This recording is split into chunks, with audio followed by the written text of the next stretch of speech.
இவர் சொன்ன மாதிரி ஃப்ரெண்டு அவங்க ரெண்டு நான் சொன்ன ஃப்ரெண்ட்ஸுன்றாங்க. உண்மையிலே ரொம்ப சந்தோஷமான விஷயம். நான் நண்பர் கணேஷ் பாபு சொன்னதில் சில விஷயங்களை நான் சொல்ல வேண்டியது. சித்திக் சாரை பொறுத்த வரைக்கும் ஒரு டைலாக் கூட வெளி டைலாக் எழுத விட மாட்டார். அவர் ஏதோ அந்த இடத்துல ஸ்பாட்டில் இருந்து அவர் வடிவல் சொன்ன சிரிச்சதை பார்த்து சொல்லிட்டாரு.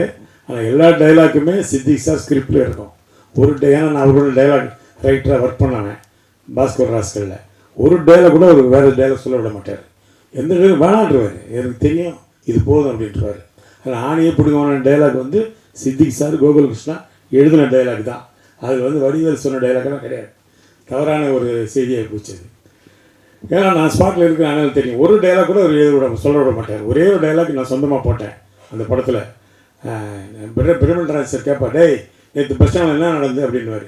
நான் ஒன்று ஆடு நடந்தது மாடு நடந்தது அப்படின்வேன். ஒன்று கட்டு அப்படின்ட்டார் டேரக்டர். என்ன இது டைலாக்கு? அவர் என்ன கேட்குறேன், நீங்கள் என்ன சொல்கிறீங்க? இல்லை சார் இது ஒரு மாதிரி கல்ட்டு ஜோக்கு சார் அப்படி. அதெல்லாம் வேணான்ட்டா. இல்லை சார் வச்சுக்கலாம் சார் ப்ளீஸ். சரி வச்சு சொல்லுங்க அப்படின்னு வச்சுட்டு போனார். அந்த ஒரு டைலாக் தான் அந்த டோட்டல் படத்தில் சொந்தமாக ஒரு நடிகர் சொன்ன டைலாக். அது கூட சிம்பு இருக்கார், டிஆரோட சன்னு, அவர் எங்கே பார்த்தாலும் சொல்கிற டைலாக் தான். சார் எனக்கு ஃப்ரெண்ட்ஸில் ஆணியை பிடிக்கனோட ரொம்ப பிடிச்ச டைலாக்கு ஆடு நடந்தது மாடு நடந்தது அப்படின்னு தான் சொல்லுவார். அந்த மாதிரி சித்திக் சாரை பொறுத்த வரைக்கும் every thing is in paper, every thing is in mind. ஒன்று கூட வெளியில் எடுக்க மாட்டார். அதே மாதிரி கோகுலகிருஷ்ணாட்ட டைலாக் எழுதிட்டு அதை படிக்க சொல்லுவார். படிக்கும் ஒரு வார்த்தை விட்டவரை திருப்பி எழுதி சொல்லுவார். அதே பாஸ்கர் ராசல் நான் டைலாக் ரைட்டராக அவர் ஒர்க் பண்ணதுனால சொல்கிறேன். எல்லா டைலாக்ஸும் அவர் கண்டிப்பாக பண்ணுவார். அற்புதமான ஒரு திரைப்படம். ஃப்ரெண்ட்ஸ் நேரத்தில் சூர்யா நானும் ரொம்ப ரொம்ப ஜோவியில் பழகிட்டு இருப்போம். ரொம்ப சந்தோஷமான விஷயம் என்னன்னா, நான் உடுமலைப்பேட்டையில் ஷூட்டிங், ஃப்ரெண்ட்ஸ் ஷூட்டிங்கு. அப்போ தெனாலி ஷூட்டிங் கொடைக்கானல் மேலே நடக்கும்.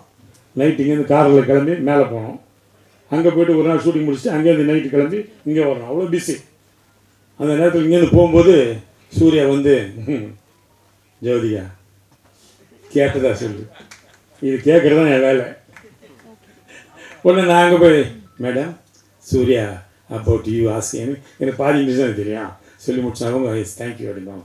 மறுபடியும் போகும்போது என்னை பற்றி சொல்லுங்கணும். நான் கீழே வந்தேன்ப்பா தங்கச்சி ஒன்று கேட்டதுப்பா அப்படின்னா பயங்கர சந்தோஷம். 2 பேருக்கும். இவரோட தூதுக்கு போயிட்டு வந்து என் வேலையை ஆரம்பித்தேன். வேறு அதை விட பெருசாக ஒன்றும் இல்லை, சாதிக்கிறதுக்கு இல்லை. அப்படி காதல் வளர்த்த ஒரு படம் அது. அந்த படம் மட்டும் இல்லை, அமர்க்களத்தில் அப்படி தான். ஷாலினி அஜித்தை லவ் பண்ணிகிட்ருக்காங்க. எனக்கு தெரியாது.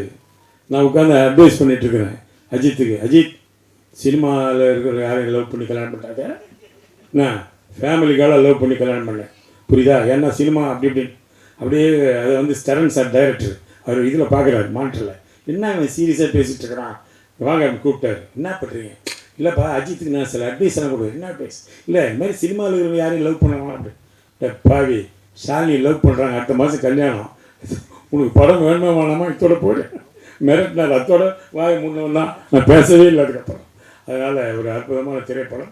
ஃப்ரெண்ட்ஸ் படத்தை பொறுத்த வரைக்கும் ஒவ்வொரு விஷயமும் ரசித்து பண்ணார் டைரக்டர். அவர் ஒரு கிரேட் ஹியூமரிஸ்ட். அவர் எப்படி சொல்கிறதுன்னு தெரியாது. அப்படி ஒரு டைரக்டர் இழந்தது எங்களுக்கெல்லாம் மாபெரும் இழப்பு. ஒரு டைரக்டர் இல்லாமல் ஒரு கேரக்டர் கிரியேட்டிவ் பண்ண முடியும். நேசமணி கேரக்டர் அவர் தான் கிரியேட் பண்ணார். அது ஜெகதி பண்ணியிருப்பார் அதில். அதே மாதிரி இளையராஜா படம் பார்த்துட்டு சொன்னார், சூர்யா பண்ணார், விஜய் பண்ணார், ஓகே, ஆனால் அந்த கேரக்டர் ரமேஷ் அண்ணா செலக்ட் பண்ணி பாருங்கள், அதுதான் கரெக்டுன்னார். ஏன்னா அந்த கேரக்டர் படத்தில் மலையாளத்தில் சீனிவாசன் பண்ணியிருப்பார். Is a director, actor, writer. அதனால் நான் டைரக்டர் ஆக்டரேனால அது ரொம்ப அவர் பிடிச்சி போச்சு. அதனால் அவர் சொன்னார், நீ கரெக்டான ஆளை செலக்ட் பண்ணிங்கன்னு. அந்த மாதிரி நிறைய விஷயங்கள் அதில் ஃப்ரெண்ட்ஸில் நமக்கு பாதிச்சு. இப்போ பாருங்கள் 23 வருஷம் கழித்து வருடம் படம் ரிலீஸ் ஆகுது, ஒரு பெரிய ப்ரெஸ் மீட்டு எல்லாம் வைக்கிறோம்னா அது நமக்கு ஒரு காட்ஸ் கிஃப்ட் தான் இல்லையா? யோசிச்சு பாருங்கள். நிறைய பேர் வருந்தாலும் சொன்னாங்க, நான் ஸ்கூலில் படிக்கும்போது பார்த்தேன். இப்போ தான் தெரியும் நிறைய பேர் ஸ்கூலில் படிச்சிருக்காங்க. அந்த விஷயம் எனக்கு இப்போ தான் வெளியில் லீக் ஆகுது. ஏன்னா எல்லாம் சின்ன பசங்க பார்த்து பூரா ஏன்னா நம்மளை பார்க்கும்போது பெருசாக பார்க்குறாங்க. இவர் என்ன எப்படியா இருக்கிறாரு, ஏன்னா இன்னும் அவர் வயசாக மாட்டேங்குது கிண்டல் பண்ணிட்டு போகிறாங்க பசங்க. இல்லை இந்த மாதிரி சட்டையை போட்டால் வீட்டில் திட்டுறாங்க, சார் வயசாகிடுச்சுல்ல இன்னும் இந்த மாதிரி சட்டையை போடுற, இல்லைம்மா ஒரு கிளாமருக்கு போடுறேன் அப்படின்னு. அதனால் நல்ல ஒரு படம், திரைப்படம் என்றைக்குமே இருக்குது. அந்த காலத்தில் நாங்கள் சினிமாவுக்கு வர்ற காலத்தில் என்னை கேட்பாங்க, உங்களுக்கு பிடிச்ச காமெடி படம் என்னன்னு. காதலுக்கு நேரமில்லை, ஊட்டி வர ஒருவன்னு சொல்லுவோம். அந்த 2 படம் தான் இப்பவும் பார்த்தாலும் எவ்வளோ வேணால் சிரிக்கலாம். அது மாதிரி இப்போது சிரிப்பதற்கான ஒரு படம்னு பார்த்தா ஃப்ரெண்ட்ஸ் தான். இப்போ நான் ஷூட்டிங்லாம் போகும்போது எங்களை வெளியே அவுட்டோர் ரூமில் கேட்பாங்க, என்ன சார் ஒரு காமெடி படம் பண்ண மாட்டேன்றீங்களா சார், சிரிச்சு ரொம்ப நாளாச்சு சார், தியேட்டருக்கு வந்து அப்படியே சார் உயிர் எடுக்கிறீங்க. நான் சொன்னேன், அப்படி தான்ப்பா ஆகிப்போச்சு, மாறி போச்சு. ஏன் சார் நீங்கள் டைரக்ட் பண்ணக்கூடாதுன்னாங்க.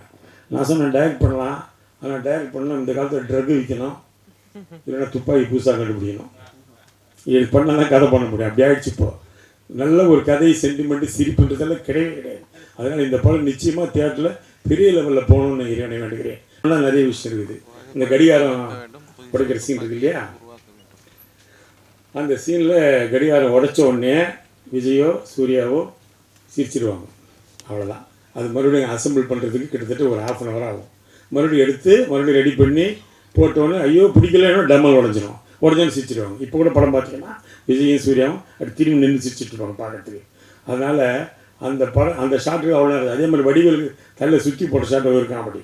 அது ஒரு சாஃப்ட் வுட்டு தான், தலையில் போட்டால் வலிக்கும், லைட்டாக போட்டாலும் வலிக்கும்ல.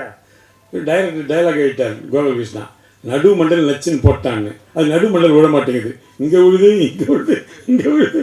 அவன் வடிவேல் கேட்குறான், டேய் என்னடா வேணுட்டே பண்ண, டேய் நானா பண்ணுறேன், அது தானே அப்படி விழுதுப்பா, அது சாஃப்ட் வுட்டு ஸ்டெய் வெயிட்டாலாம் டக்குன்னு போகும், இது சைடில் போகுது. அது மாதிரி நடந்தது. அதுமாதிரி விஜய் சார் வந்து ரொம்ப அற்புதமாக பழகுவார். அந்த ஷூட்டிங் வர வரைக்கும் எங்களுக்கு தெரியாது.